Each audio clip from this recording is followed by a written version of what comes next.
troubles anxieux, cette dame. Un régime hyposodé a été mis en place. Hier, on avait vu tout ce qui était pathologie et traitement. Les traitements, on va pas en parler. Si vous voulez voir le live qu'on avait fait hier, vous l'avez sur ma chaîne YouTube en replay. Ça y est, ça a été posté. Vous tapez révision aide-soignante 2.0. C'est la toute dernière vidéo. Vous allez avoir la résolution de ce cas concernant les pathologies et l'association des traitements avec les effets secondaires et le rôle aide-soignant. C'est ce qu'on avait vu hier. Aujourd'hui, on ne regarde pas ça, on fait la suite. Donc, un régime hyposodé a été mis en place. On dit que cette dame est de GIR 4. Oui, ça vous sert aussi pour la VAE, hein, les collègues. Tout vous sert pour la VAE. Donc, cette dame est en GIR 4. Elle se déplace en déambulateur, mais se fatigue très, très vite. Elle nécessite une aide humaine pour la toilette intime et le dos. Elle porte des bas de contention. Ok. Elle s'alimente seule, mais une surveillance doit être faite car elle est dyspnéique à l'effort. Ok, je répète. Cette dame a un régime hyposodé. Elle est en GIR 4, se déplace en déambulateur, mais se fatigue très rapidement. Elle nécessite une aide partielle à la toilette intime et le dos. Elle porte des bas de contention, s'alimente seule, mais a besoin de surveillance car elle est dyspnéique au repas. À l'effort, pardon. Hier, on avait dit que sa pression artérielle était de 135/80 mm de mercure. Son pouls était de 84 battements par minute. Une température à 36,6 degrés Celsius. Une fréquence respiratoire à 22 cycles par minute, pardon. Une saturation à 94% d'oxygène au repos. Et une glycémie capillaire à 1,68 g par litre de sang. On s'arrête ici. Est-ce que vous avez pu relever les problématiques et dépendances que je vous ai énumérées? Si oui, quelles sont-elles?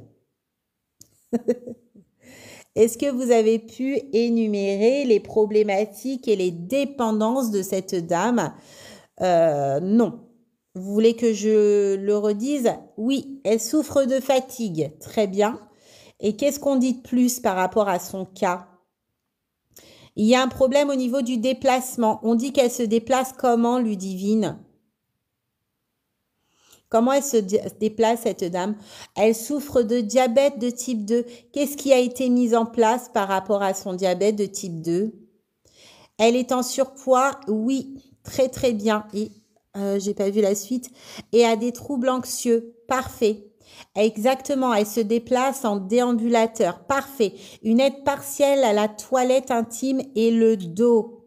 Difficulté à la mobilité. On dit qu'elle mange seule, cette dame, mais qui nécessite une surveillance. Pourquoi? Ouais, Annie, on dit qu'elle mange seule, mais il nécessite une surveillance. Pourquoi? Est-ce que tu as suivi dans le texte? Pourquoi on la surveille lors des repas? Exactement, elle est en GIR 4, Lina. Ouais. On dit qu'elle est dyspnéique à l'effort. Donc, le repas, juste après le repas, on dit que il faut la surveiller pendant le repas parce qu'elle est dyspnéique à l'effort. Ok. Très bien. Ça veut dire quoi, dyspnéique? Qu'est-ce que ça veut dire? Une personne qui est en dyspnée. Qu'est-ce que ça veut dire? Elle est dyspnéique, cette dame, à l'effort. Ouais, effectivement, c'est au niveau respiratoire. Elle va avoir du mal à respirer. Elle va être essoufflée, difficulté à respirer, exactement. Parfait.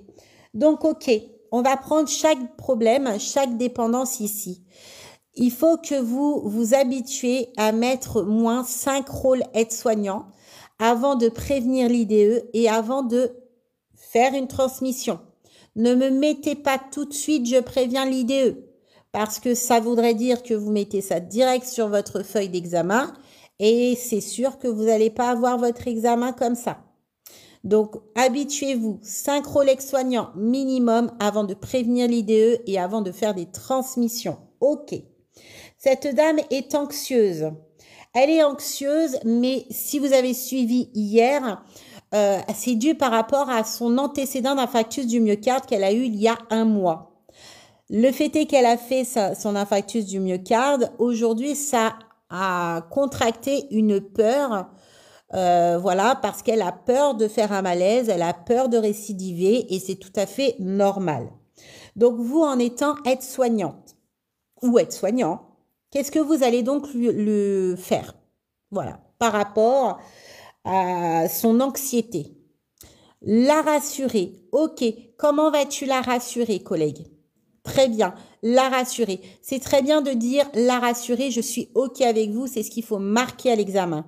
Mais aller dans le plus profond, je la rassure en faisant quoi, en disant quoi? Les paramètres vitaux. Alors, pour l'anxiété, lui parler. Comment tu vas lui parler? Discuter avec elle, mais comment? Quelle intonation de voix? Comment tu vas te mettre face à elle? Comment tu vas discuter avec elle? Qu'est-ce que tu vas employer? De l'écoute, simplement de l'écoute. Alors, parce qu'attendez, il y a l'écoute active, il y a entendre, vous allez l'écouter seulement. Qu'est-ce que vous allez faire? Communiquer, oui, je communique. Prendre le temps de discuter, ça c'est parfait. De manière calme et posée, bien. Lui dire, très très bien, lui dire qu'on est là pour elle, qu'on est disponible, exactement. Lui parler doucement, lui tenir les 2 mains. Alors Rosa, je reviens vers toi juste après pour la communication non verbale, souriante, calme et apaisée. L'écouter sans jugement, parfait. La règle de la reformulation. Merci beaucoup Annie, c'est l'écoute active. On va faire la différence entre les 3 tout à l'heure. Capter son regard, parfait. On ne parle pas en regardant le mur, on va lui parler en la regardant dans les yeux. Très bien ça. OK. Au niveau du niveau, si celle-ci est assise sur un fauteuil, comment vous allez échanger avec elle? La rassurer toujours en douceur, en regardant dans les yeux, bien. Lui prendre la main, la rassurer. Je reviendrai aussi vers toi pour le toucher, pour bien comprendre ses craintes, bien. Montrer qu'on est présent, parfait. La rééduquer, c'est-à-dire l'humanitude, c'est-à-dire lui dire c'est normal d'avoir peur. Bien, Gaëlle, c'est très très bien ce que tu dis. En gros, tu lui fais comprendre que c'est d'accepter cette peur, d'accepter ses émotions, mais voilà, de toujours échanger parce qu'il faut affronter sa peur, rester là, présente, lui parler qu'on est disponible, etc., lui informer. Tout à l'heure, il y avait quelqu'un qui avait parlé de éduquer. Éduquer, c'était très intéressant. Mais je sais plus c'était qui, se mettre à sa hauteur, très très bien. Pour communiquer avec cette personne et toute autre personne, on se met à la hauteur. Ah, là-bas qui prend les cheveux là. Ouais, on se met à la hauteur. Très bien. Se mettre au même niveau, oui. Se mettre à sa hauteur, face à elle, oui. Très très bien. Être à sa hauteur, l'empathie. Alors pourquoi il est important pour vous de communiquer en se mettant à la hauteur du patient, de la résidente ou de la patiente? Pourquoi c'est important de se mettre à la hauteur, de regarder la personne dans les yeux, d'employer une intonation de voix calme et posée? Pourquoi c'est important? En quoi c'est important? Se mettre à sa hauteur.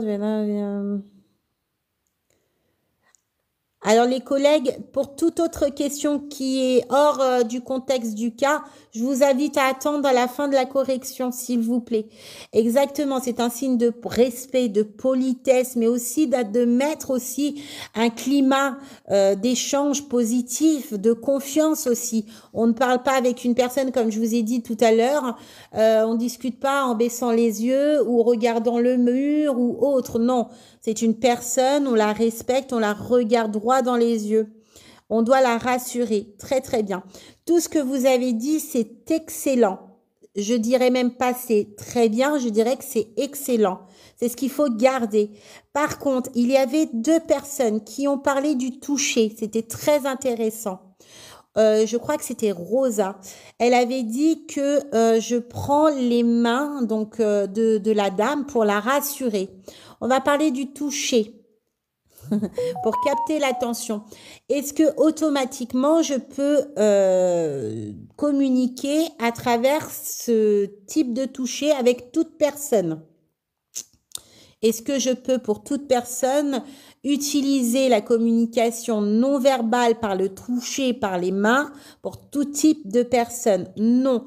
Alors, quel type de personne je ne pourrais pas? Et comment je peux savoir qu'une personne est OK pour le toucher ou pas OK pour le toucher?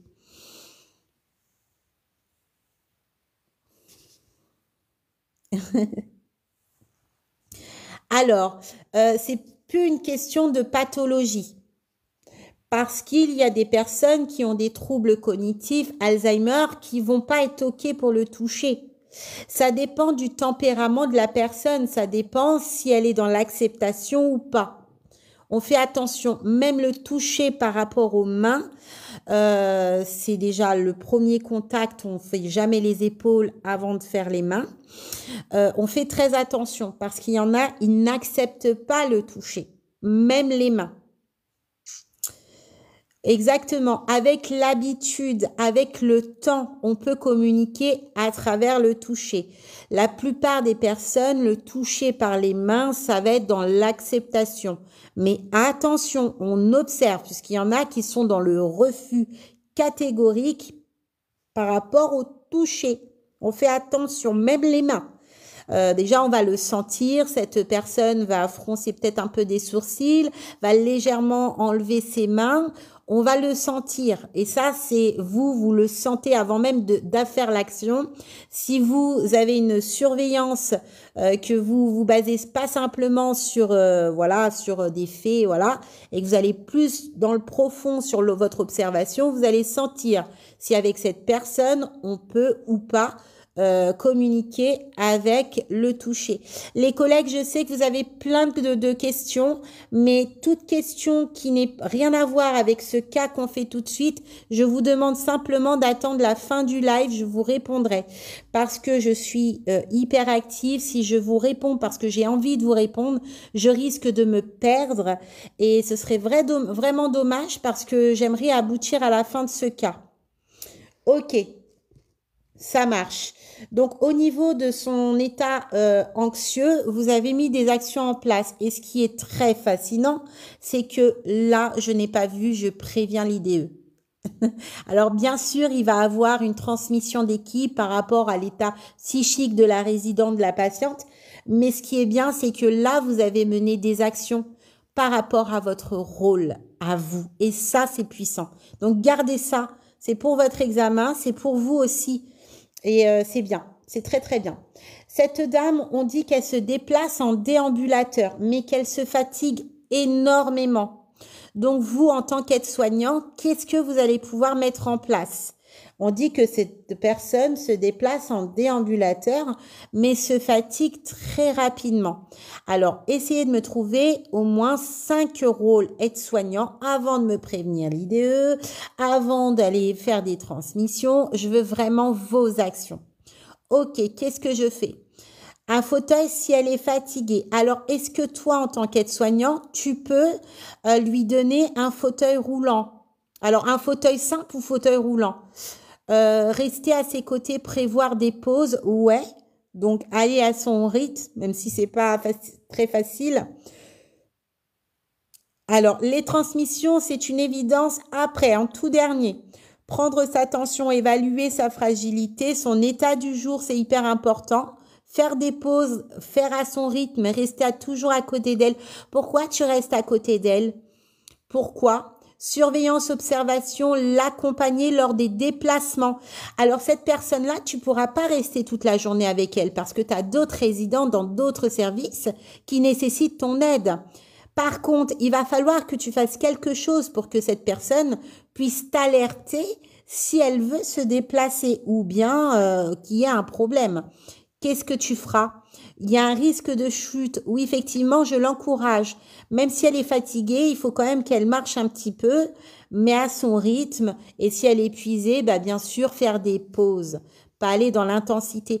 Effectivement, mettre la sonnette à portée de main. Super.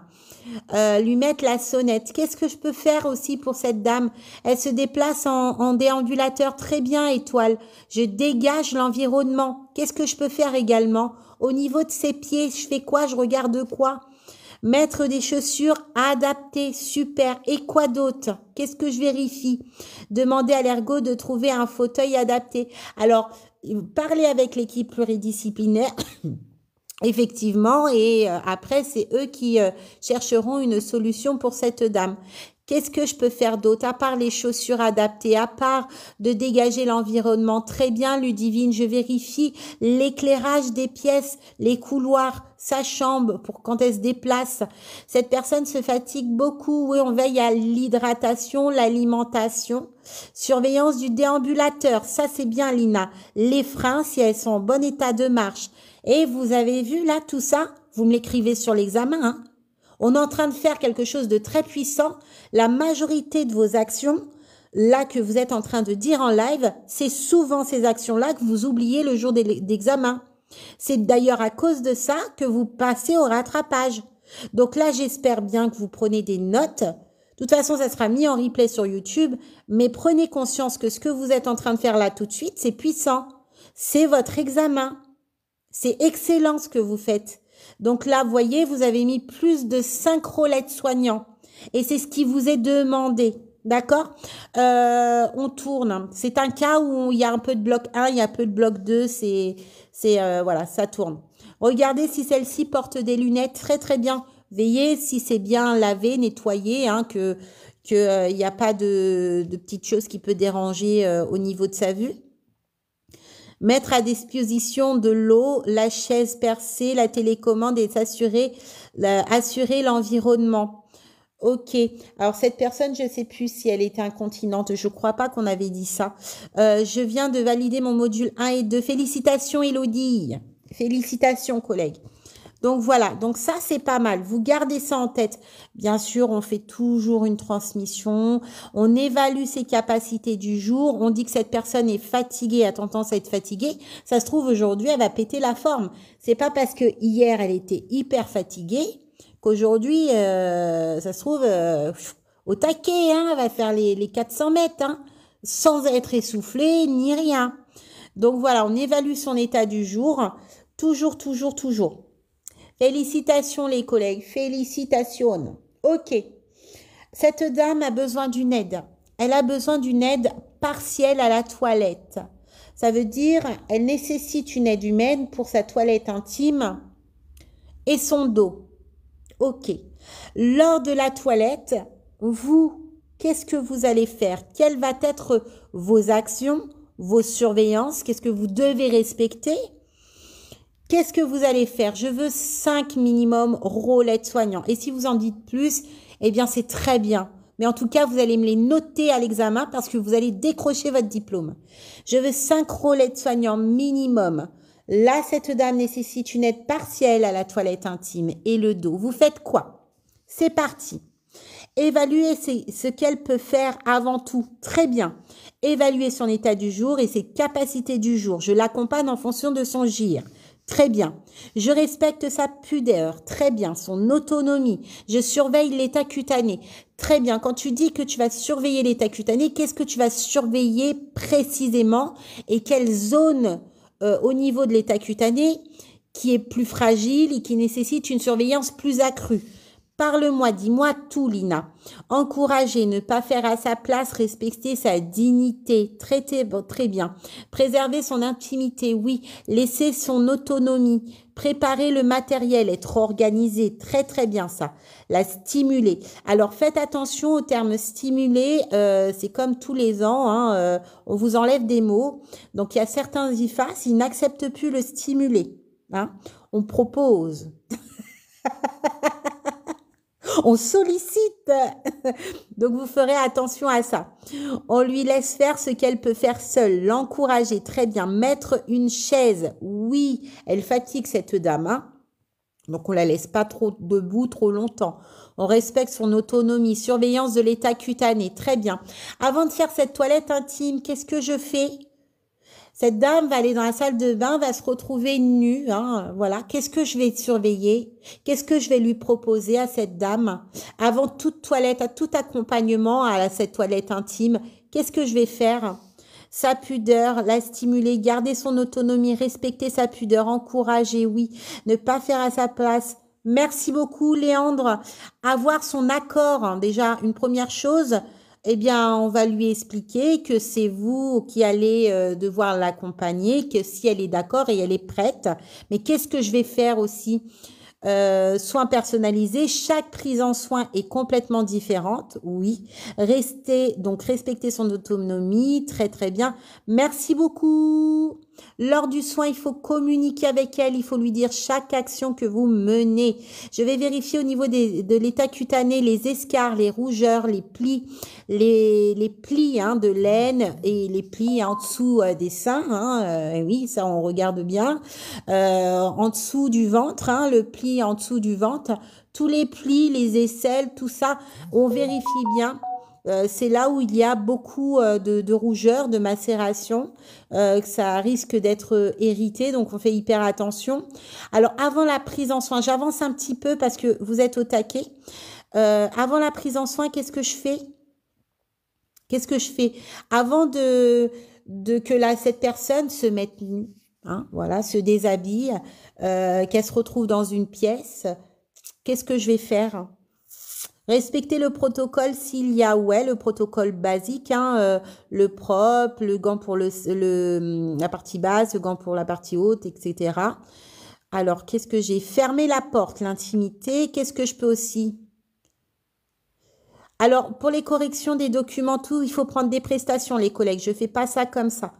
Je ferme la porte pour son intimité. Demander ses envies vestimentaires, lui laisser le choix. Ne jamais lui imposer. On lui laisse le choix de ses tenues bien, l'atelier. Évaluer ses capacités du jour, mais encore, les collègues. Ah, il y a quelque chose que j'ai envie que vous le sortez là. Avant cet accompagnement à soins d'hygiène, il y a quelque chose qu'on va proposer à la résidente. On va vérifier aussi quelque chose au niveau de la pièce. Merci beaucoup, Lina. On vérifie la température de la pièce. Mais encore, qu'est-ce que je peux proposer avant le soin? Qu'est-ce que je peux proposer? Merci beaucoup. C'est qui a dit ça? Kelt Oum. Les WC? Bah, aller aux toilettes. La personne est restée toute la nuit allongée dans son lit. On dit pas qu'elle est incontinente, cette dame. Hein. À travers le cas, on dit pas que Madame G est incontinente. Vous, quand vous vous réveillez le matin, moi je cours hein, le matin, que je me lève à 5 heures, je vous assure. Hein, ma chambre est au premier étage, je cours mais comme une fusée pour aller aux toilettes. Hein. Et ben elle, c'est pareil. Imaginez, eux, qu'ils attendent depuis 20 heures du soir pour aller aux toilettes. Ça se trouve que cette dame non plus, elle a hésité de sonner pour aller aux toilettes. Vous voyez? Peur de tomber ou autre. On vérifie la température de la pièce. On propose aussi... Ben oui, on propose. Ben oui, mais ça va de soi. Mais vous voyez, c'est ce qu'on attend à l'examen. C'est logique. On le sait. En fait, toutes les actions qu'on voit là, c'est automatique. Vous les menez. Dans la vie réelle, dans votre voilà profession, vous savez, c'est une automatique, vous n'avez pas besoin d'y réfléchir. Mais quand on vous pose un examen, une situation comme ça, je vous assure, le 3/4 de vos actions que vous menez au sein de l'établissement où vous travaillez ne sont pas mis sur la feuille d'examen. Et ça met en péril justement votre examen.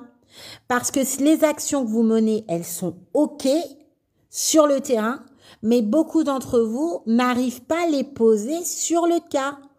Et ça devient problématique. La surveillance de la température de la pièce, pourquoi il n'y a pas eu beaucoup de personnes qui l'ont dit? Alors que c'est une automatique, vous allez surveiller ça. Il y a encore eu personne, je crois, qui a dit je fais tester l'eau à la personne. La température de l'eau. Ça, c'est pareil, vous le faites. Vous le faites, ça. Je sécurise. Vous voyez, la personne, elle se déplace en déambulateur. Quand vous êtes dans la salle d'eau, vous ne laissez pas le déambulateur, vous installez la personne sur la chaise, le déambulateur derrière la pièce. Vous voyez, vous lui proposez les WC, c'est automatique, vous le faites tout le temps, mais vous ne le marquez pratiquement jamais. C'est rare, ça fait 6 ans que je corrige. Et c'est rare qu'un élève mette « je propose à madame ou à monsieur d'aller au WC ». Et pourtant, ça coule de source. Vous voyez ? Il faut, ça bloque sur le papier, mais je sais que ça bloque. Mais vous avez le savoir. Le savoir, il est en vous. Vous connaissez pour la plupart votre métier. Vous avez, c'est automatique. Vous savez, vous rentrez dans la pièce, vous faites les choses automatiques. Ça prend quelques secondes. Mais quand il faut le noter sur un papier, c'est là où ça bloque. Parce que vous n'avez pas l'habitude d'écrire vos actions. Quoi, moi, je fais l'action, je vais pas l'écrire. Je la fais. Mais je vous assure, là, ce qu'on est en train de faire là ce soir, c'est puissant. Surprenez vos correcteurs. Surprenez-le. Ils n'ont pas l'habitude. Je vous assure, moi, ça fait 6 ans que je vous corrige. Et c'est très rare que je vois certaines actions qu'on travaille là. Il faut absolument que vous les surpreniez. Et surprenez-vous aussi. Aujourd'hui, ce qu'on révise, c'est votre examen. C'est pas du blabla. Avec moi, il n'y a pas de blabla, on contourne pas. C'est votre examen. Coucou Mariama. Donc voilà, ça c'est bon. Ok. La partie intime. La partie intime. Alors, on ne pourra pas la détailler là parce que le live, sinon, il ne tiendra pas. on est chez Toc Toc. Toc Toc, il aime pas trop les trucs. Je vais pas transformer ma tête en utérus comme je l'ai fait une fois, mais on va reprendre ça. Vous avez un gant de toilette qui est destiné pour la partie intime, qui est dit aussi le sale. Combien de côtés a le gant de toilette? Combien de faces a le gant de toilette? Est-ce que vous pouvez me rappeler? Alors, en réalité, il en a 6, mais on utilise 4 faces. Vous avez le gant de toilette. Allez, on refait un replay. Le gant de toilette, vous avez la partie du haut, la partie de bas, la partie d'ici et la partie de là. Et sur les côtés. Voilà, vous en avez 6. Mais dans le soin, vous utilisez les 4. Haut, bas et côté. Chaque côté. Vous utilisez les 4. Pourquoi vous utilisez les 4? Pourquoi ceux du côté, on les utilise? C'est pourquoi le côté du gant, on les utilise? C'est pour quelle zone? Est-ce que vous savez ou pas? Le côté du gant. Eh oui, eh oui. Ah, je vous en apprends, mais vous voyez, même les VAE, là, c'est puissant, là. Ouais, c'est pour les plis de laine. Attendez, j'ai une feuille. Oh, je suis équipée, là. Moi, je vous le dis, je suis équipée. J'ai une feuille. Alors, je vais faire un triangle isocèle. On sait ce que c'est le triangle isocèle. On est d'accord? Bon, on imagine le triangle isocèle qui est notre partie intime pour les femmes. On est d'accord? Donc, ça, c'est mon gant de toilette. OK. Je commence en U, à l'envers. Donc, ma partie du côté, je vais faire comme ça. Je plie de laine. OK. La partie du haut, hop, comme ça. OK. L'autre partie, côté, pli de laine. OK. Et l'autre partie, flop, hop. Vous connaissez? Floup, on termine. On n'imagine pas mon visage ce soir. Ouais, ouais, vous m'avez traumatisée avec cette histoire. Vous savez, même ma mère, elle a rigolé. Elle m'a vue en live. Elle me voit en soum-soum, ma mère. Elle est là en live. Elle a rigolé et elle m'en a fait vivre des vertes et des parmires pendant 1 semaine. Donc, vous allez pas me remettre avec ma tête en forme d'utérus. Donc, OK. Est-ce que c'est OK, là? J'ai mon gant de toilette. Le gant de toilette, il a 6 faces. Moi, dans le soin, j'utilise les 4 faces de mon gant de toilette. Écorsette, économie, le dernier E, ok? Donc, c'est parti. Donc là, sur les côtés, hop, là et là. Ok, bon, moi, je sais pas si vous voyez. Ça, c'est mon utérus. Ok, pli de laine, hop, sur le côté, au-dessus, tac. Et ensuite, tac. Et puis là, à la fin, ou je sais plus ce qu'on avait utilisé. C'est la partie du haut ou la partie du bas. Donc voilà comment on utilise son gant pour la partie intime. Alors vous, ceux qui sont en VAE, vous marquez ça, vous expliquez ça à l'oral. Oh, c'est pépita. C'est pépita. Mais oui, vous avez un examen, on vous demande de détailler le soin d'hygiène. Voilà, partie intime. Pour une personne, une femme, eh ben, vous notez ça, c'est tout pépite. Votre feuille va être lue avec beaucoup de positifs. Vous comprenez? C'est dans la boîte, mais carrément, c'est dans la boîte. On oublie beaucoup les parties du côté du gant, mais ce sont des faces à pas négliger. Elles sont présentes pour quelque chose. Les plis de laine. Hommes, femmes, c'est pareil. Et il ne faut pas oublier. Et pour les hommes, pareil, ils ont le pli aussi. Bah, les côtés. Alors, bien sûr, il y a la trompette. Oh, je vais pas. Alors, les collègues. Je vais pas. Je peux pas faire. C'est compliqué là. Vous me mettez dans le bordel là.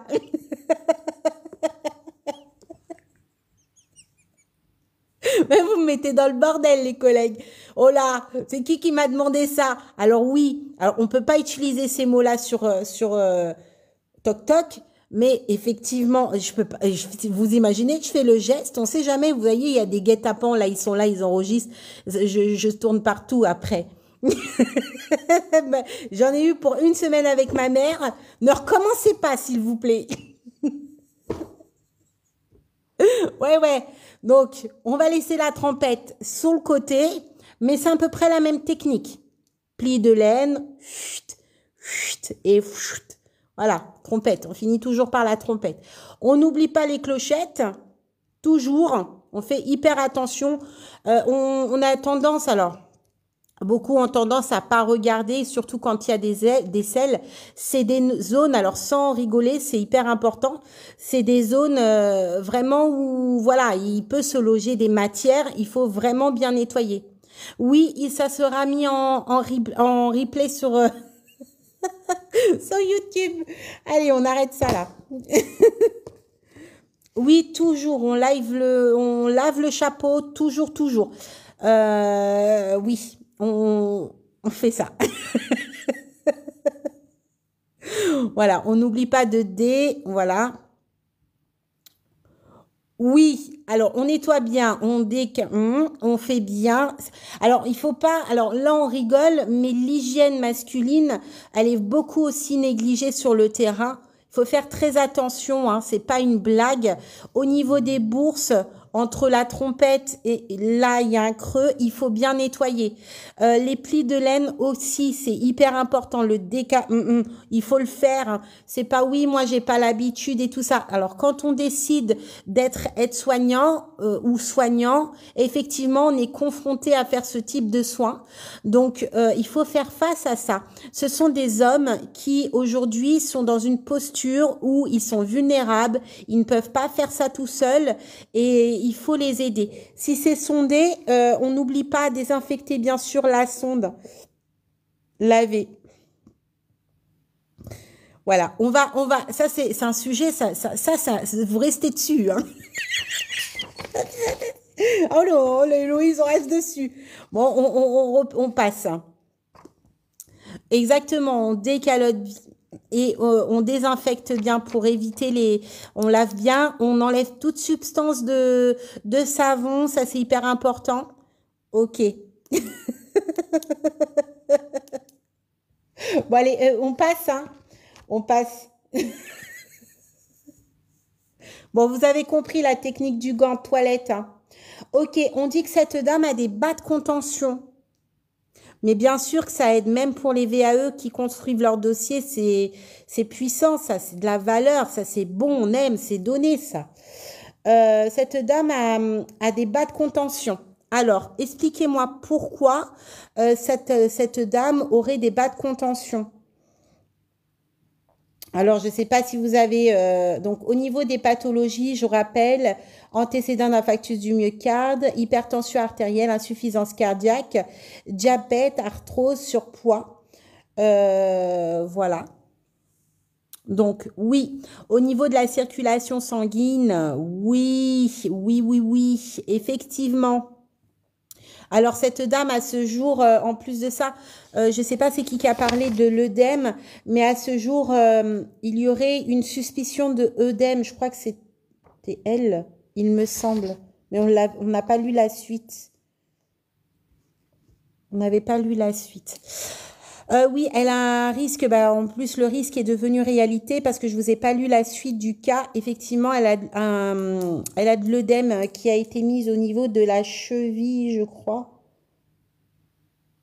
On lira après. Ouais. Donc, risque de phlébite. Elle est en insuffisance cardiaque, suspicion d'œdème, risque de phlébite, exactement. Alors, la question est, comment vous allez mettre les bas de contention pour cette dame? Est-ce que vous allez attendre qu'elle se mette en position assise? Comment vous allez lui mettre? Est-ce qu'on met en position allongée, en position assise? Comment on retire? Enfin, qu'est-ce qu'on fait? Ok, on les met allongés. On les enlève comment?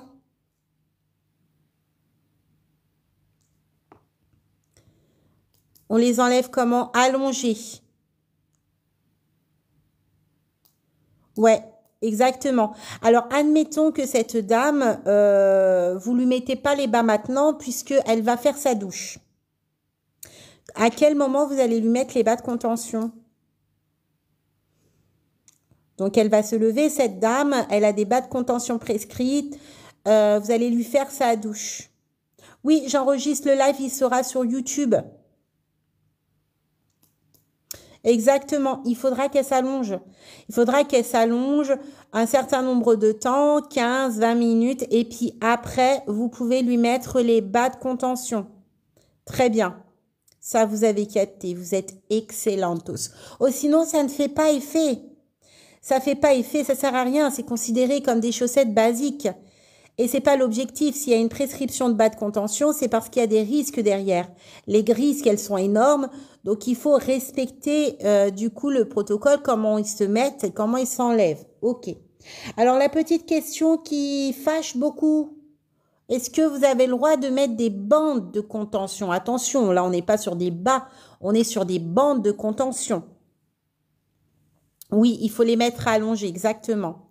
Est-ce que les aides-soignantes peuvent mettre des bandes de contention? Non. Alors, pourquoi vous me dites que non? Ah, c'est mitigé, hein? Alors, non, non, non. Alors, pour les enlever, est-ce que l'aide-soignante peut enlever les bandes de contention? Est-ce que l'aide-soignant peut enlever les bandes de contention? Alors, il y a du oui. Alors, vous allez faire très, très attention, les VAE qui passent la VAE. Si on vous demande, est-ce que les bandes de contention, vous êtes habilité à les enlever et à les mettre? Enlever, non. Les mettre, non. Ça ne fait pas partie du rôle aide-soignant. Ce n'est pas rentré dans les actes aide-soignants.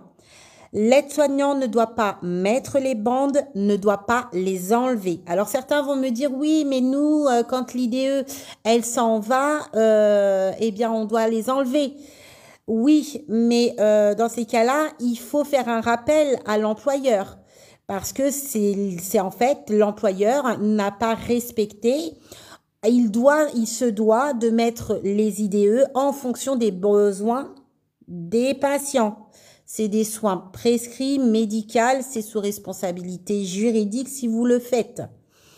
Il ne faut absolument prendre rien à la légère. Les glissements de tâches, vous pouvez en faire, mais ça dépend lesquels. Il y a une surveillance. Quand vous enlevez les bandes de contention, il y a une surveillance à avoir. Une surveillance que vous-même, vous pouvez voir, mais qu'est-ce que vous allez anticiper après? Vous faites une action sans voir pour autant les conséquences derrière et parfois il peut être un peu trop tard. Tandis que l'IDE, elle est formée dans ça. Donc elle va enlever les bandes, elle va surveiller, elle va mettre des actions si risque. Si par contre, vous enlevez les bandes, vous observez des risques, vous n'allez pas mettre des actions, vous n'êtes pas habilité à les faire, vous n'allez même pas vous en rendre compte. Mais qu'il arrive un drame, eh ben vous en êtes responsable. Rendez-vous au tribunal. Oui, mais pourquoi moi je l'ai fait, l'IDE? Mais l'IDE, c'est pas son problème, vous avez fait son action. Si vous êtes au tribunal, c'est pas l'IDE qui va en payer les conséquences. C'est ni l'employeur, lui va vous tourner le dos, c'est vous. Vous avez surveillé, vous avez enlevé les bandes, vous avez constaté qu'il y a un quick. Ok, c'est pas normal là. État clinique, état cutané, bizarroïde, mais bon, qu'est-ce que je peux faire à ma hauteur? Rien. Par contre, l'IDE, quand elle enlève les bandes, qu'est-ce qu'elle peut faire à sa hauteur? Beaucoup. Vous, rien. Donc, vous allez attendre, lui aussi, jusqu'à qu'il se passe un drame. Et ben, qui est-ce qui a enlevé les bandes et qui n'a pas vérifié et qui a rien fait? Bah, vous. Rendez-vous au tribunal. Hein. Responsabilité juridique.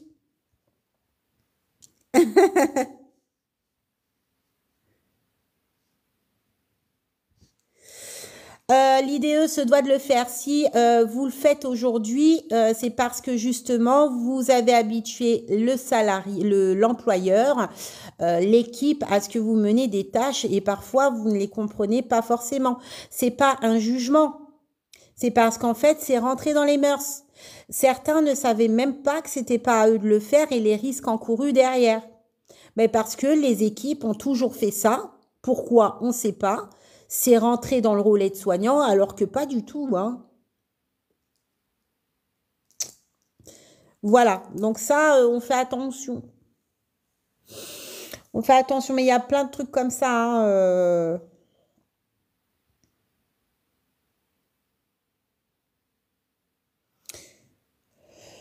Il y a plein de trucs comme ça.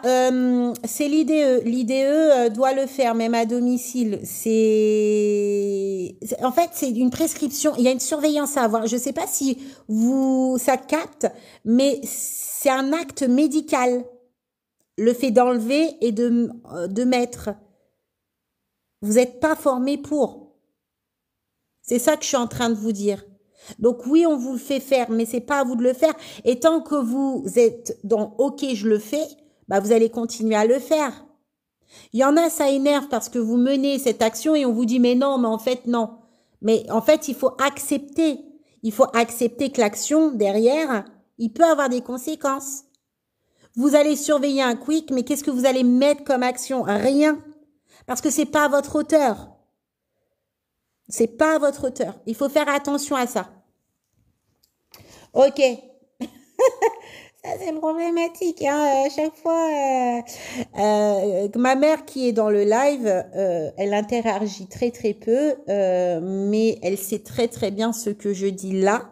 Les conséquences de ces actes, des actes qui sont menés par beaucoup de AVS, d'aides-soignants. Aujourd'hui, il y a un réel combat. Je tiens à vous dire que ça fait 2 ans que le taux de vos collègues diplômés et non diplômés, là c'est un peu plus craintif, qui sont amenés au tribunal pour les traitements des actes que c'était pas à eux de faire, eh bien vous allez halluciner, il y en a, mais un truc de fou. Continuez donc comme ça jusqu'au jour où vous allez tomber de haut et malheureusement personne vous tendra la main. Et ça sera dommage. Ok. Cette dame, on dit qu'elle s'alimente seule, mais elle a besoin d'une surveillance parce qu'elle est dyspnéique. Oui, vous pouvez le faire, le Pénilex.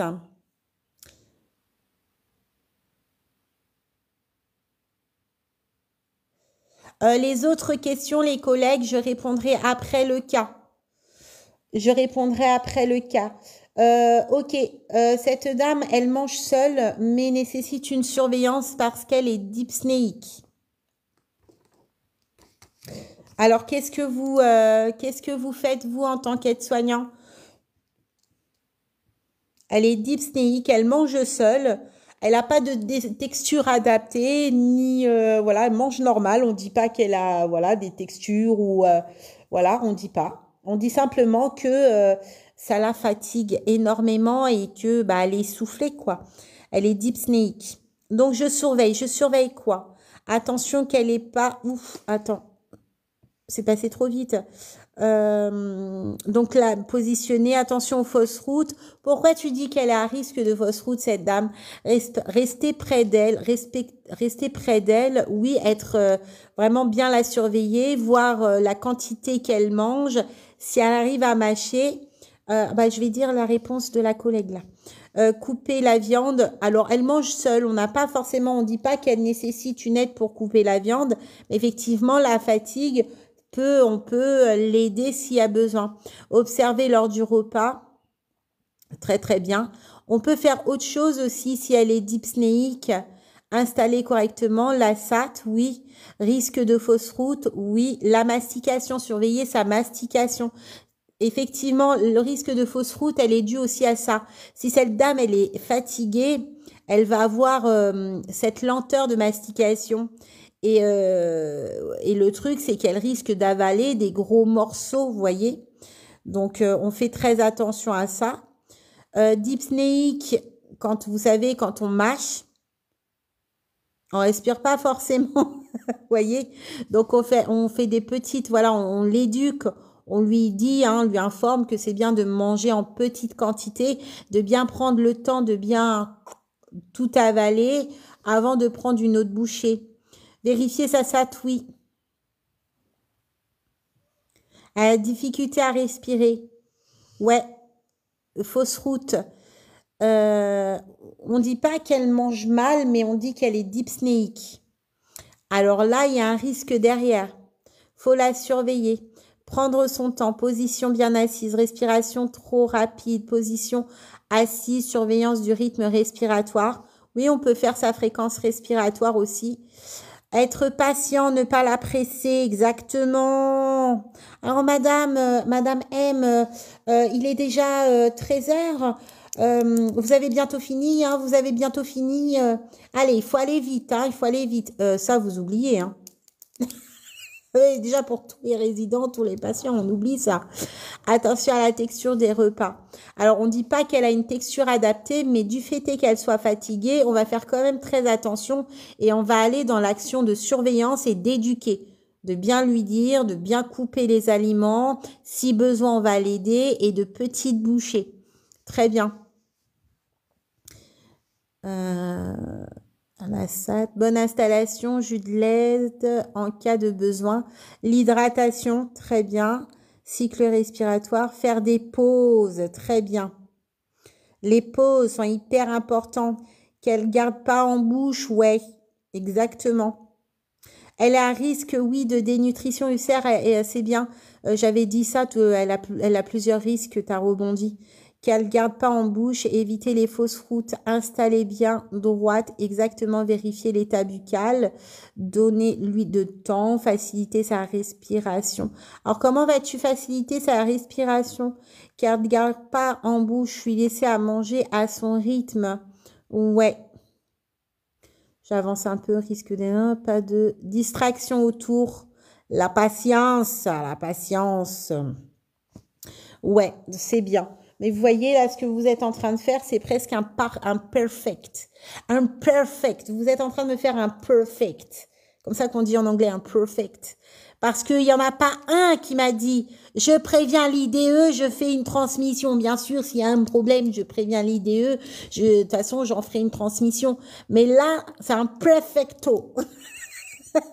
Mais là, en fait, vous avez mis toutes vos surveillances, tout votre rôle de soignant. Je vous assure, les collègues, mais gardez ça, quoi. Mettez ça sur votre feuille. Si vous avez une situation comme ça, purée, mais c'est tout gagné, quoi. Faites-moi ça sur vos copies. On laisse l'IDE tranquille. Alors, bien sûr qu'on informe, hein, on garde pas les choses en nous, il faut qu'il y ait une traçabilité. Voilà, c'est une évidence. Mais voilà, prenez ce réflexe, même quand vous menez des actions pro, de se dire, ok, je suis là, mais j'ai des choses à faire. Je vais prévenir l'IDE, c'est une évidence. Mais en quelques secondes, je peux faire des choses qui peuvent sauver une vie, qui peuvent sécuriser un patient, un résident. Et voilà, vous pouvez vraiment changer la donne tout de suite, quoi. Vous êtes puissant, vous êtes puissant. Il faut accepter votre puissance. Mais oui, mais oui, mais oui, mais oui. Exactement. Toujours demander. Il n'y a aucune question bête, hein. Aucune. Il faut pas avoir honte de poser des questions voilà, vous n'avez pas la réponse. C'est pas parce que vous avez eu le diplôme que vous avez la science infuse. Donc, n'ayez pas peur de dire à l'IDE vos interrogations. Et sachez une chose, même l'IDE, eh bien, en fin de carrière, eh bien, sa valise sera toujours à moitié pleine. Parce que dans ce domaine-là, on en apprend toujours, mais toujours. Même les médecins, les chirurgiens, ils apprennent toujours. C'est comme ça. Donc, vous ne dites pas oui, je suis bête, merci collègue. Ne dites pas oui, je suis bête, je connais pas, ma collègue, elle maîtrise mieux. Non, ne vous comparez pas aux collègues. Vous êtes en pleine évolution et votre rythme, c'est le vôtre. Voilà, vous avez un savoir, mais parfois, il faut accepter que vous n'avez pas la science infuse et que, voilà, faut pas hésiter de poser des questions. Si vous êtes dans les doutes ou même au niveau de vos actions, posez des questions. N'ayez pas peur, même si on vous juge, laissez les gens vous juger. Vous, en même temps, vous prenez votre vie en main et vous évoluez à l'instant T où vous acceptez que, ok, j'ai pas compris, je sais pas, même si j'ai le diplôme, je m'en fous, je demande, je pose des questions et j'évolue, point barre. Ok. Bon, c'est pas mal. Vous m'avez fait enlever mon mal de crâne, là. Cette dame, elle a une glycémie capillaire ce matin à 1,68 grammes par litre de sang. Voilà, sa glycémie est à 1,68 grammes par litre de sang ce matin, en préprandial, ça veut dire à jeun. Voilà. Bon, on sait qu'elle est diabétique, cette dame, de type 2, hein. On sait qu'elle est diabétique. C'est un diabète qui est ancien, qu'on dit, et qui est mal régulé. Bon, elle a un régime. Qu'est-ce qu'elle a? Non, un régime hyposodé, donc ça, on avait vu. Mais bon, là, ce qui m'intéresse, c'est la glycémie. Est-ce qu'elle est correcte? Une glycémie préprandiale, elle est à 1,68 grammes par litre de sang. Est-ce que c'est correct? Non, c'est quoi les normes? Faites-moi rappeler, les normes préprandiales, c'est quoi? C'est trop? Ben alors, c'est quoi les normes? C'est hyper. C'est hyper. Je vais parler à American aujourd'hui. American de chez Wish. Ça existe encore, Wish? Alors, c'est 0. Alors, attendez, il faut mettre les valeurs. Parce que moi, si on me met des chiffres comme ça, des virgules, tout ça, moi, je veux du gramme par litre de sang. Ok. 0,70 à 1,10 grammes par litre de sang. Ok. Alors, vous allez faire très, très, très, très, très attention. Vous allez écouter ce que je vais vous dire là, tout de suite, maintenant. On joue avec vous au yo-yo. Voilà, vous connaissez le yo-yo, c'est les trucs à l'ancienne, pauvre, oui, et ça revient. Voilà, on joue au yo-yo avec vous. Ok. Il y a des IFAS, ils sont à 0,70. Il y en a, ils sont à 0,80. Voilà, il y en a, ils sont à 0,80 à 1,20 grammes par litre de sang. Il y en a d'autres, ils sont à 0,70 à 1,10 grammes par litre de sang. Ça va dépendre. Voilà. Alors, ceux qui sont VAE, vous allez marquer sur votre dossier 0,70 à 1,10 grammes par litre de sang. Pour les autres, vous allez vous fier à votre IFAS. Ça tourne entre 0,70 grammes par litre de sang à 1,20 ou bien 0,80, 1,10 ou 1,20 grammes par litre de sang. Ça va dépendre. On fait attention à ça. Vous faites par gramme par litre de sang pour les AS. Ne vous tournez pas la tête, n'allez pas chercher trop loin, à vous mettre en difficulté. Voilà. On fait gaffe à ça. Hein. Ok, bon, cette dame, on a dit qu'elle était en hyperglycémie. Ouais, en préprandial. Alors, on fait attention aussi aux normes. Eh ben, il y en a, on va s'inquiéter. Il y en a d'autres, bah, voilà, c'est habituel. On fait attention à ça. Bon, cette dame, on dit qu'elle est en hyperglycémie. Est-ce que vous connaissez les signes cliniques d'une personne qui est en hyperglycémie? Les signes cliniques pour une personne qui est en hyperglycémie. Oui, alors dites-moi, la sueur. Ouais, si c'est habituel, on s'inquiète pas. Mais c'est pour ça que c'est important de vous interroger sur ça, hein. La fatigue, moi je veux de l'asthénie, des tremblements, sueur, fatigue, soif. Elle est comment la soif? Pâleur, sueur, pâleur. Sensation de malaise, vertige. Les yeux, il se passe quoi? Agitation, céphalée, asthénie. Oui, qu'est-ce qui se passe au niveau des urines? Ok, asthénie, agitation, soif excessive, tremblement, regard flou, ouais. Une vision trouble, ouais, très bien. Ok, ah bah voyez, vous avez mis tous ces signes cliniques. Et bah maintenant, trouvez-moi ces actions. Trouvez-moi les actions pour une personne qui est en hyperglycémie. Vous m'avez trouvé des signes cliniques. Eh bien, par rapport à ces signes cliniques, on y va pour les actions. Vous faites quoi? Vous êtes aide-soignant. Je préviens l'IDEA. On sait. Mais on fait quoi? Donc oui, fatiguée. On va la mettre allongée. Ok, qu'est-ce que je fais d'autre? Ok, la rassurer. Qu'est-ce que je fais d'autre? On dit qu'elle peut être agitée, énervée. On fait quoi? Hydratation.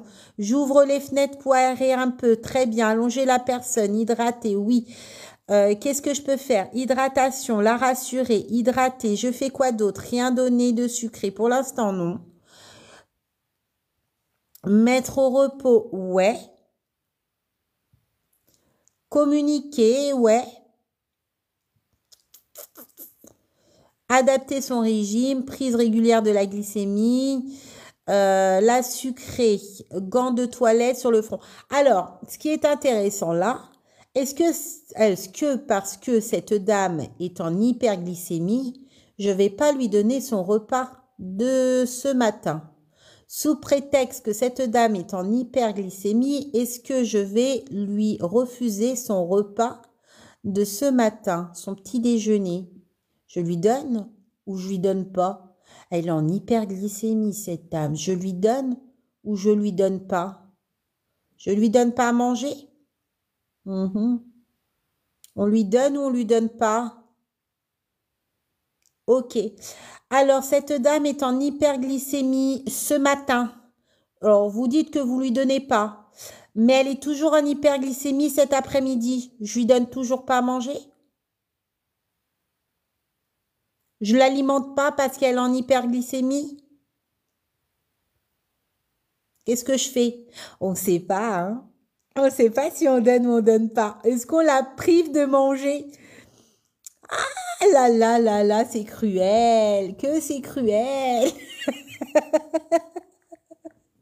Bien sûr qu'il faut qu'elle mange. Alors oui, on va lui donner à manger, mais on va faire attention à ce que lui donne. Sans sucre. Bah oui, il faut pas lui priver, vous imaginez? Oh le bordel!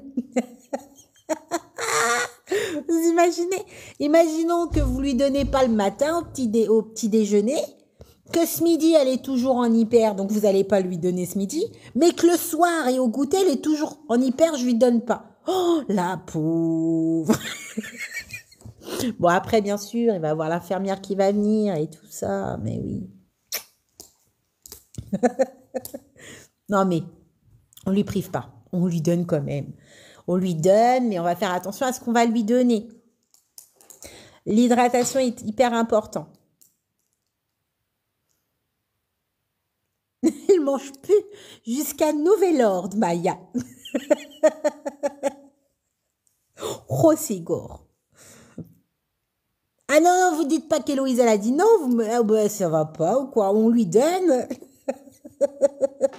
On fait attention à ce qu'on lui donne. Ok. La pauvre Madame M, vous imaginez? Oh, on lui prive de repas. Le moment de plaisir le matin, il y en a, ils attendent le petit déjeuner. C'est mieux que le repas du midi, quoi. Eh ouais. Oh là, c'est cruel. Ça fait très Halloween, là. Hein. Méchant, sorcier. Ah ah, je te donne pas ton repas. Alors, le pouls, on l'avait bien. On avait une SAT à 94%. Cette dame, elle est à 94% de SAT. Ah ouais, le petit déjeuner. Mais oui, les anciens, ils aiment bien leurs petites biscottes avec du beurre, parfois de la confiture, leur petit chocolat au lait. Non, pas le petit chocolat, le petit café au lait, tout ça. Ils aiment bien tremper la biscotte dans le café et tout ça. Ah, ils aiment bien, hein. L'odeur du café, là, ça les réveille, hein. Ah, mais bien sûr, bien sûr.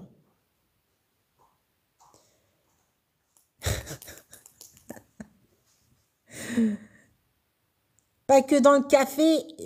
Ah bon? Ils mettent tout sinon. Dans le café, dans le chocolat.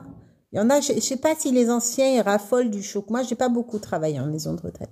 Je sais pas s'ils raffolent du chocolat au lait. Vous savez que la biscotte baignée dans le chocolat, c'est bon ça, non?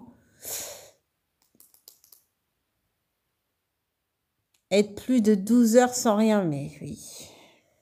Le thé au lait, ça c'est bon. Oh, j'aime beaucoup. Le thé au lait, j'adore. Ça dépend des personnes. La bouillie. La bouillie.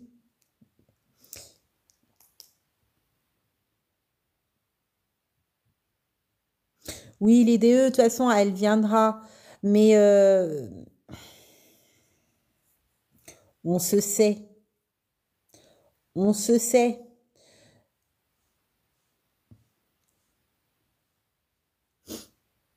Ouais. Alors là, dans ce cas, il n'y a pas un régime spécifique pour cette dame.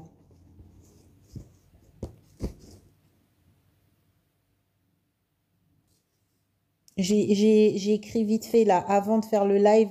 Je sais pas, j'ai pas l'impression que c'est du français là, ce que j'ai écrit là. J'ai écrit en sigle. Ah, y a pas de phrase. C'est en codage. Ah, c'est bizarre. Oh, c'est bizarre, Héloïse.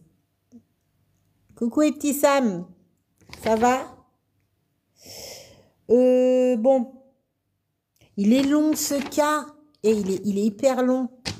Écriture des médecins, oh, pas du tout. Là, c'est des sigles. J'ai fait des sigles. Voilà, non, c'est incompréhensible. C'est un schéma. La fatigue. Ouais, en fait, j'ai pris la route et comme il fait nuit tôt, du coup, avec les phares et tout, bah, la migraine. J'aime pas rouler la nuit, moi. Je sais pas vous, mais moi, je déteste. Ok, cette dame, ce matin, pendant la toilette, au lavabo, elle vous dit, j'ai le cœur qui bat vite. Ah, je sais même pas ce que j'écris. Oula, ça va pas là. Hein. Ok, la dame, elle vous dit, j'ai le cœur qui bat vite dès que je bouge un peu. Ok, ce matin, Madame M, lors de la toilette au lavabo, elle vous dit, j'ai le cœur qui bat vite dès que je bouge un peu. Qu'est-ce que je fais? J'ai peur de faire un malaise. En fait, elle a cette peur de refaire un infarctus du myocarde. Elle l'a eu il y a un mois. Donc, elle a cette peur. Et là, du coup, elle ressent certains symptômes qui lui est pas étrangers.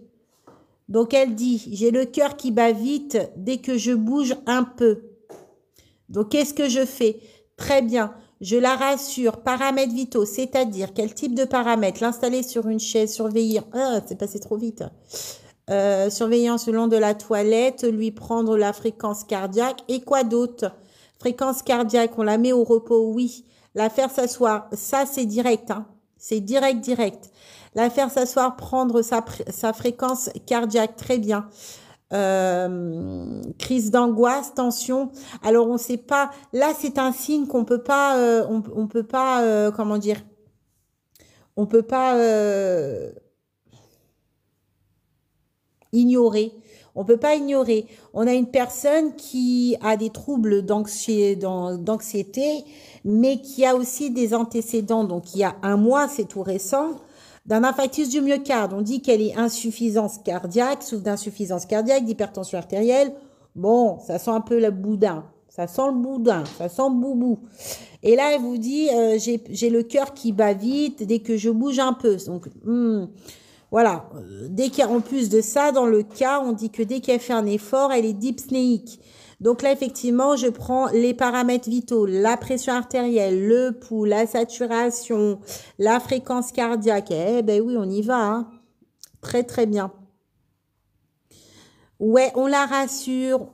Alors là, effectivement, ça peut être une anxiété, hein, cette peur. Donc du coup, on va essayer de la rassurer. On peut lui faire des exercices de respiration. On va voir aussi par rapport si elle est dyspnéique à ce moment-là. On va faire très attention. Mais quoi qu'il en soit, l'exercice de respiration est plutôt pas mal. Mais on vérifie déjà son état. On fait gaffe, hein. On va pas lui faire des choses qui vont aggraver la situation. On va faire quoi d'autre? La sécuriser, c'est-à-dire... Ouais, très très bien, Hello. Vérifier si elle est douloureuse, si elle ressent des douleurs au niveau thoracique ou autre. Parce qu'effectivement, là, on va essayer de détecter des signes cliniques, anxiété ou autre. On fait gaffe. Parce que tous signes sont importants. Très bien. La rassurer. On fait jamais de diagnostic, mais par contre, on détecte. Prendre son pouls, ouais. Bien sûr, la FGSU sert énormément. Ouais, après oui, effectivement, on va prévenir l'IDE. On va vérifier l'état cutané, s'il n'y a pas de cyanose ou autre, hein, pâleur, sueur, d'autres signes. Sa température, regardez son visage pour voir si elle n'a pas de sueur. Parfait, Sandra. Voir si elle est pas pâle. Et c'est très bien ce que vous dites. L'état cutané, c'est un signe révélateur de beaucoup de pathologies. Donc ça, c'est bien quand vous avez ce réflexe de dire je vérifie l'état cutané, mais dans votre examen, vous allez approfondir ça, expliquer l'état cutané, mais c'est-à-dire entre parenthèses, cyanose, sueur, marbrure, etc., inventer un pâleur, rougeur ou autre. Vous allez vérifier ça. La ménopause, oh là, la ménopause. Oh, faut arrêter ça, là, la ménopause. La femme, elle souffre, hein. La femme, elle souffre, hein. Je vous le dis. Oh la vache. La femme, elle souffre. Moi, je n'y suis pas, là. Moi, j'ai, voilà, toujours période de pleine lune, ragnagna au taquet. Voilà. Bon, je vous raconte ma live. Moi, c'est le soir, hein. Ça, c'est chaud, hein. Je suis en pré... Oh, c'est chaud, on m'a dit. Ah, hop, hop, hop, hop. C'est chaud, c'est chaud. Ouais, je compatis, hein, fait peur, hein. On va pas parler de ça, hein. On parle pas de ça. Si elle n'a pas de céphalée, on prend cher, ouais, on prend cher, hein. On prend très très cher, hein, ouais. Voilà, c'est bon. Après, voilà, on donne la vie, hein. On prend cher, hein. Oh ouais, ouais. Tu les as, tu t'as, oh. Oh, s'il vous plaît, s'il vous plaît. Et moi, je préfère ignorer, moi. Je suis dans le déni. On aère la pièce, effectivement. Qu'il y a de l'oxygène qui rentre bien. Éviter les efforts, les déplacements, si on ne sait pas vraiment exactement. Ouais, c'est beau. C'est beau, c'est beau. C'est beau d'être une femme. Mais... des fois... Bon, j'aurais pas dit non pour une trompette, hein. Moi, je vous le dis, il y a des moments où j'en ai marre, hein. Moi, je pense que les hommes aussi, ils ont leur part de souffrance. Mais des fois, je me dis, oh, oh là, et si j'ai été foutre, pourquoi pas une trompette, quoi. Compliquer la vie, là. Ouais, bah oui, bah oui, bah oui, bah oui. Ah oui, c'est... prioriser les déplacements au fauteuil, effectivement, là on va limiter les déplacements, on va la mettre au repos de toute façon là, à ce stade-là, on va aérer la pièce, ramener de l'oxygène, on va regarder son état cutané, on va vérifier aussi son état général, tout, tout, tout, tout, tout, tout, tout, les points sont hyper importants. Oui, on peut regarder les transmissions de la veille, très bien, ça, bon réflexe Mathieu. Des bouffées de chaleur terribles, ouais. Ouais, les hommes, ils ont pas nos souffrances, mais ils ont d'autres, ils ont d'autres choses. Ils ont, voilà, c'est autre chose. Ça doit pas être facile, hein, d'être à côté d'une femme ménopausée, hein, hormonale. Bon, déjà, alors ils souffrent pas physiquement dans le sens, voilà, mais ils sont là émotionnellement et c'est très prenant pour un homme. D'être aux côtés de sa femme, bah, tous les mois, une période du mois. Il a envie de fuir. Il a envie de prendre un ticket de divorce, quoi. Vous comprenez? Il faut la subir, la femme, qui est ménopause, les ragnagnas. C'est pas facile.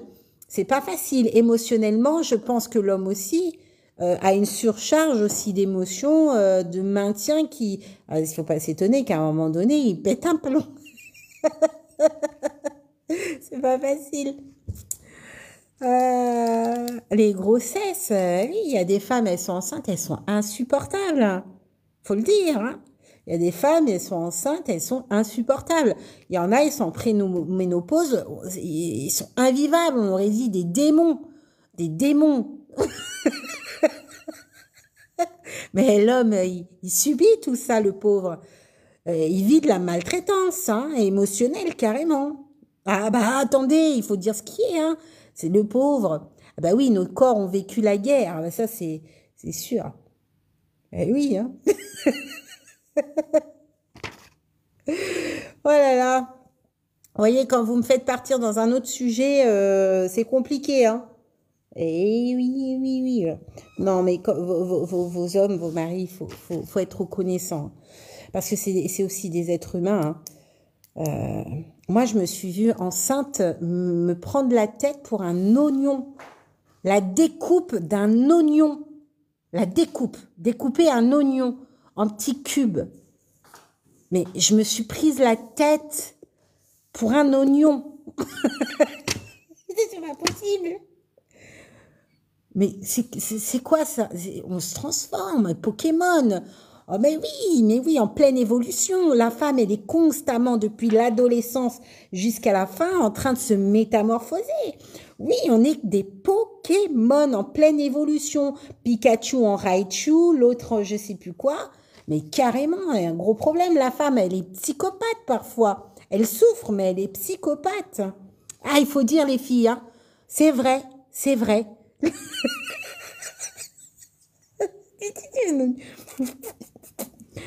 Couper un oignon, je me suis prise la tête avec un oignon, mais...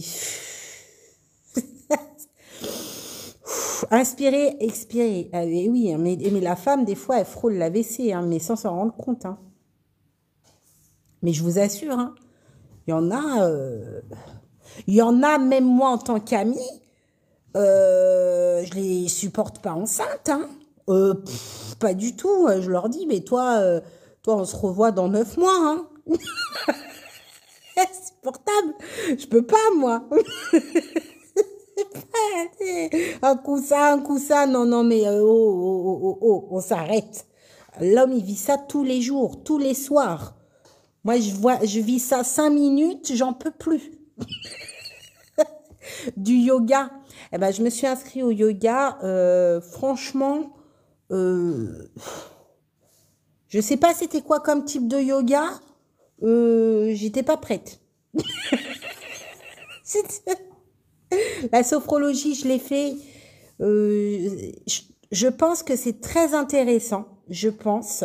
Mais il faut être dans une bonne période de sa vie, dans l'acceptation. C'est comme tout ce qui est méditation. Aujourd'hui, je peux le faire, mais à l'époque, c'était impossible. Méditation, l'hypnose et tout ça, c'est... Coucou Sophie. Ça dépend des gens, hein. Il y en a, ils sont très réceptifs, il y en a pas du tout. À l'époque, moi, pas du tout. Tu me mettais pas sur une chaise à faire des trucs bizarres. C'était pas possible. Il y a 2 ans, j'ai été faire de la sophrologie, mais je sais pas c'était quoi comme sophrologie. La dame, elle m'a mise sur une planche et elle m'a dit de fermer les yeux. Et elle a mis une petite musique, ding dang dong. Et puis je sentais qu'elle était ses mains près de mon corps à faire des gestes comme ça. Je sentais, j'étais pas bien. J'avais une envie que c'est qu'elle arrête les trucs. La seule chose que ça a bien marché, je pense que à un moment donné, j'ai lâché prise. J'aurais peut-être pas dû manger un sandwich juste avant. J'avais envie de foup, mais c'est juste ça. Juste ça. Mais par contre, là, je sais qu'aujourd'hui, je suis réceptif. Ça, c'est clair. Dernière semaine de stage, ça va bien se passer. Kinésiologie. Ah, c'est quoi ça? Kinésiologie. Qu'est-ce que c'est encore? Imagine, devient populaire. Merci beaucoup. Ça aide beaucoup pour éviter de quick les gens. Qu'est-ce qui aide? Ah ouais, ben des fois, il y a des pulsions, hein, je vous le dis. Hein.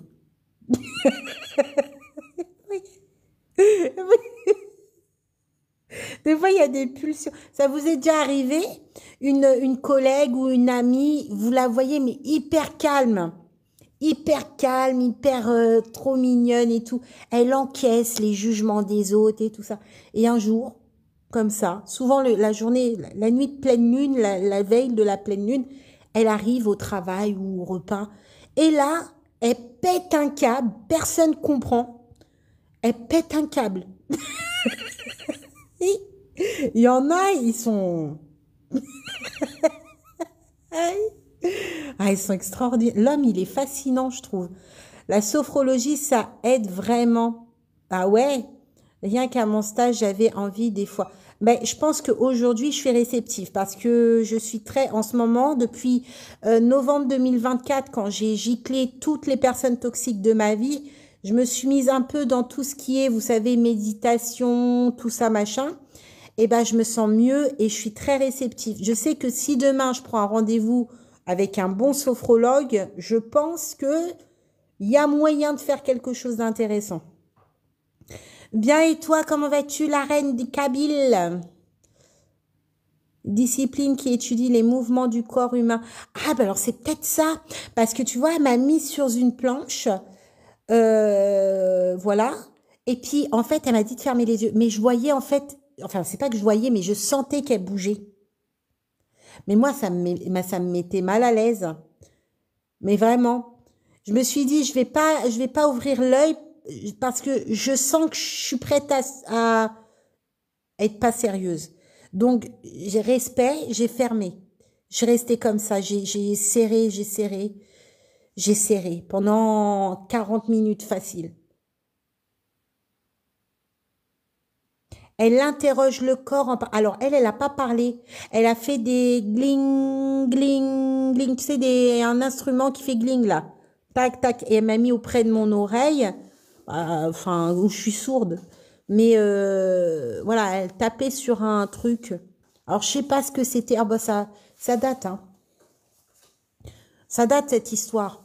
Après, très sympathique, la dame, hein. On sent que vraiment c'est son truc. Mais je suis sûre que si j'y retourne, là, je serai réceptif. C'est sûr. Ouais, mais c'est pas des cloches, c'est un instrument. C'est un instrument. C'est un instrument avec une tige, une boule à la fin. Et cling. Et puis le cling, il se prolonge. T'as tout lâché. J'ai lâché une caisse. Oh non, mais moi j'ai serré, hein. Oh, Sophie, j'ai serré, hein. Ah, moi c'est la honte. C'est la honte. Alors, bol tibétain, c'était pas ça, mais bol tibétain, ça marche très bien avec moi. J'écoute, là, il y a un monsieur qui fait ça sur YouTube. J'écoute, ça marche super bien avec moi. Ah ben, je vous assure, je dors. Ah, je dors. Merci beaucoup, Hello. Ah ouais, j'aime trop. Après, j'arrête d'écouter trop parce que mes enfants, ça, ils en ont marre. Ils en ont marre. Ils sont pas trop ça, eux. Ouais, c'est assez space. Tu le mérites. Merci beaucoup, Hello. Les bols tibétains. Il y a un autre truc aussi qui m'apaise et qui marche bien avec moi. C'est la méditation, comment on appelle, guidée. C'est ça, comme on dit là? La méditation guidée. J'ai écouté ça l'autre fois euh, à la maison. Et franchement, ça m'a calmé direct. J'étais sous tension. Ah bah, ça m'a détendu. Coucou le petit, comment vas-tu? Ouais, mais faites des trucs comme ça, là, ça, pour gérer vos stress et tout ça. La marche et tout, ça marche bien. Une séance de massage, dis-toi, j'étais tellement détendue. Alors, le toucher. Alors, moi, j'ai une relation avec mon corps qui est très space. Moi, en fait, le corps, on me le touche pas comme ça. Ça veut dire le massage, tout ça. Les seules personnes qui peuvent y toucher, me faire un massage ou être tactile, je suis tactile, mes enfants, des petits câlins, il n'y a pas de souci. Et mes seuls massages de mon corps, ce serait, bah, bon, j'ai personne, hein, mais mon compagnon ou autre. Voilà, mais j'ai personne. Mais c'est vraiment la seule. Par contre, une autre personne qui me touche mon corps, c'est impossible. Non, c'est pas possible. Impossible. Niet. C'est qui ça, Pierre Bellemare? C'est qui Pierre Bellemare? Oui, on a fini, collègue. La méditation guidée, oh, c'est génial, ça, moi je le fais.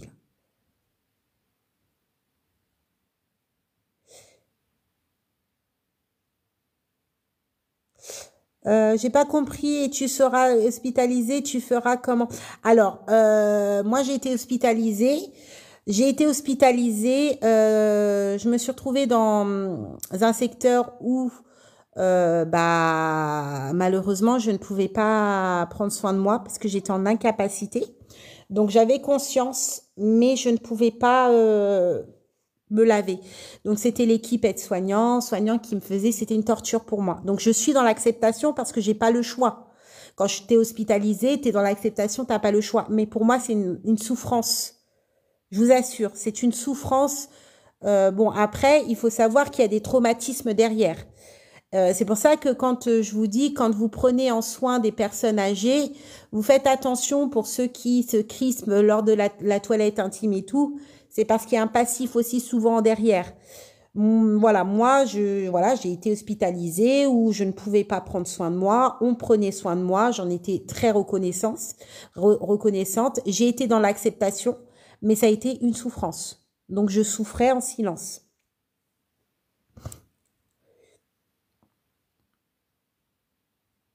Pierre Palme. Ah ouais, alors toi, tes films d'horreur, toi, ça t'apaise les psychopathes, là? Ah non, mais alors déjà, moi, je dors pas. Alors moi, tout ce qui est horreur, les films réels et tout, là, les trucs des tortures et tout ça. Ah non, c'est loin, hein. Ah, vous m'emmenez ça loin là-bas, hein. Oh, ah non, c'est ça, ça t'endort. Ah bah non, mais moi, je me fais pipi dessus, hein. Ah non, non, non, non, non. Ah non, vous arrêtez ça, hein. Je suis actuellement élève à l'IFAS. J'en suis à mon premier stage. Ça se passe bien, Sarah? Ah oui, t'as vu Amélie? Ah non, je connaissais pas Pierre Palmade. Merde, c'est comme ça. Mes enquêtes impossibles. Arrêtez donc ces histoires-là. Vous arrivez à dormir avec ça, là? Mais moi, je me fais pipi dessus. C'est pas possible. Je pourrais pas dormir la nuit. C'est pas possible. Moi, je regarde un truc comme... Moi, le soir, c'est soit je me détends, méditation, soit je regarde un truc qui fait rire. Comme ça, je dors avec la joie. Mais les trucs de l'autre, il a tué l'autre, il est enfermé dans je sais pas quoi. Et puis, ça va pas. Après, dans votre tête, vous dormez avec ça, vous faites des cauchemars. Mais oui, tu guettes les ombres la nuit, tu te fais des films. Que tu as des étages dans ta maison, tu fais attention à la lumière, comment stratégiquement, quelle lumière tu vas éteindre pour pas te trouver dans le noir. Tu descends les escaliers en mode fusée ou tu montes les escaliers en mode fusée, peur qu'on t'attrape le pied.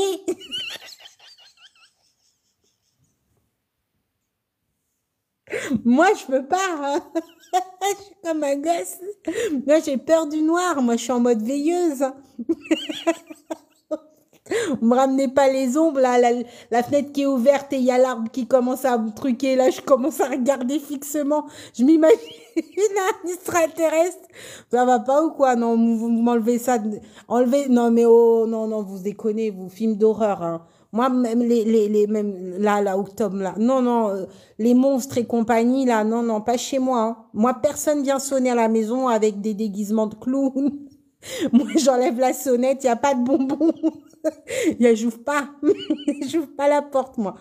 Mais je sais qu'on est beaucoup comme ça. Moi, je suis comme ça, voilà. Je suis comme ça. Moi, il me faut de la lumière. Il me faut une veilleuse. C'est-à-dire, quand je mets mon pied par terre, il faut que ça s'allume. Voilà, moi, j'ai besoin. C'est pas pour le risque de chute. C'est parce que j'ai besoin de me rassurer. Je ferme toutes les portes à double tour, les fenêtres, tout, tout, tout, tout. Mais ça va pas? Non, non, mais oh. J'ai eu amélioré pour mon bilan de mi-stage. Premier stage, c'est bien. C'est très bien. On va pas te mettre à qui. C'est très rare qu'on te met à qui. Tu as l'opportunité dans les autres stages de te rattraper. Un matelas au sol. Ouais, oui. Risque de chute. Ouais. Déjà, la nuit, même pour aller aux toilettes, moi, mes toilettes sont en bas. Rien que pour aller aux toilettes, la nuit, je réfléchis. Je réfléchis longuement parce que ça voudrait dire que je suis dans les escaliers dans le noir. La flemme. Déjà descendre les escaliers. Le noir, il y a deux inconvénients qui me correspondent pas. Ça me correspond pas. Alors du coup, je serre toute la nuit. Je vais pas. Je vais pas. Maintenant, le lever du jour, il est tard. C'est compliqué, moi qui me lève très tôt le matin. Mettre une lampe frontale pour un Photoshop. Non. Oh le bordel. Faut chanter dans le noir. Tu crois que ça les repousserait? Oh. Ça, c'est un problème. Et que maintenant que je suis seule, je suis toute seule. C'est-à-dire, tu es toute seule dans la chambre, tu es toute seule dans le lit. Il n'y a personne. Tu es là. Tu es toute seule. C'est pas tu vas être rassurée. T'es pas rassurée. T'es seule. T'es fait avec toi-même. Donc tu te débrouilles, Héloïse. Une protection. Mais vraiment, voilà, je suis cap. J'adore les dérives des démarches cliniques. Ouais, mais rien à voir. Je vous ai dit, je dévive beaucoup. Hein. Je dévive facile. Qui me disait ça quand j'étais petite, chanter dans le noir. Bah, je vais m'y mettre alors. Il y a mon ombre, bah, mais j'ai peur de mon ombre la nuit. J'ai peur de moi-même. Il manquerait plus qu'il y ait un miroir que je me regarde au réveil, ça va pas. Des 104 marches d'un coup parce que tu as l'impression qu'il y a quelqu'un derrière. Et après, quand tu montes les escaliers, tu les montes par 4 pour aller plus vite. Oh non! Voilà, je vous raconte pas le délire. Ah, franchement, il y a du haut level. Malgré les années qui passent, c'est une catastrophe. On rassure le patient, on laisse une petite lumière. Ah ouais, c'est problématique. Maman dans le noir, mais je montre pas ça à mes enfants, hein. Je montre pas, hein. Je suis robuste, t'inquiète pas. Mon fils, t'inquiète pas, il n'y a pas de monstre. Non, voilà. Mais moi, je me chie dessus. En plein pied, Bah, l'erreur que j'ai faite, j'ai eu un gros coup de cœur pour cette maison. Je l'ai achetée il y a 2 ans. J'ai acheté cette maison, ouais, 2 ans, 2 ans et demi. J'ai eu un très gros coup de cœur pour cette maison. Et en fait, c'est pas que je l'ai fait dans l'impulsivité, c'est que je sais pas, je suis rentrée dans cette maison, je sais pas, j'ai senti qu'elle m'appelait. Et, euh, et en fait, c'est une maison à étage. Et le problème, c'est ça. C'est que je regrette pas, mais voilà. Ah, on nous... on a trop peur, mais oui, mais oui, mais oui, il faut se le dire. Il faut se le dire, il faut se l'avouer. Je reste avec toi, mon enfant, pour pas. J'ai peur, Gaëlle. Les caves et les greniers, oh, c'est horrible. Oh ouais, je suis d'accord avec toi, Sandra. Oh, les caves et les greniers, non, c'est pas possible, c'est maudit ça. Oh, ah non, je peux pas. Je peux pas. Je vais jamais seule. Ah oui, oui, oui, oui, oui, oui, oui, oui, oui. Ah oui, oui, oui, c'est problème. Il y a un truc à travailler là-haut. Je sais, hein, mais ah non, non, non, cave-grenier, j'aime pas du tout, moi. Ah ouais, non, non, pff, tu me fais pas rentrer dans ça, hein. En plus, c'est pas que je suis dans une maison ancienne, quand même. Je vais me faire peur toute seule à cause de vous. Et le puits, oh là, laisse tomber. Dans le jardin. Alors moi, ça va. Moi, ça va, le jardin, ça va. J'ai des luminaires. Bah, je me sens en sécurité en extérieur, dans ma cour, dans mon jardin. Bizarrement. Moi, en fait, je suis une femme nature, moi. J'ai besoin d'air. J'ai besoin. Alors, par contre, j'ai de la lumière. J'ai de la lumière. Ça, c'est bien. Parce que j'aime bien regarder la lune, tout ça. J'aime bien. Par contre, voilà. Non, je fais attention. Après, j'ai Bob. J'ai Bob, mais en ce moment, Bob, il n'est pas très efficace. Il se fout un peu de moi. C'est plus le chat qui me protège que le chien. Ça, c'est sûr. Déjà, voilà.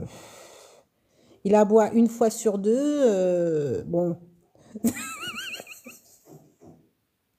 Ouais, non, mais oui, c'est... Le chat, il attaque. Le chat, il protège. Le chat, il signale. Lui, il aboie de temps en temps. De temps en temps. Bon, ça va être un bon chien de garde, voilà. Mais il y a des fois, il a la flemme. Il a la flemme. Voilà. Je pense que c'est une réincarnation de Bob Marley. Il est vraiment, mais vraiment peace, quoi. Il y a des fois, il est vraiment peace and love. Il s'en fout des cacahuètes, mais royal, celui-là. Mais des fois, voilà. Mais des fois, là, par exemple, ça fait je sais pas combien de temps, bah, il est dans son petit lit, là. Bah, il dort. Voilà, il dort. Bon, après, il a raison, hein. Mais il fait que ça. Il dort. Voilà, il s'en fout, il ronfle, il pète, il mange. Voilà, il va faire son petit tour. Ah, il dort. Il compte sur moi, ouais, oui, carrément. C'est moi qui le protège. Non, il est tout jeune. Il a 2 ans et demi, hein, Bob, hein. C'est un jeune, hein.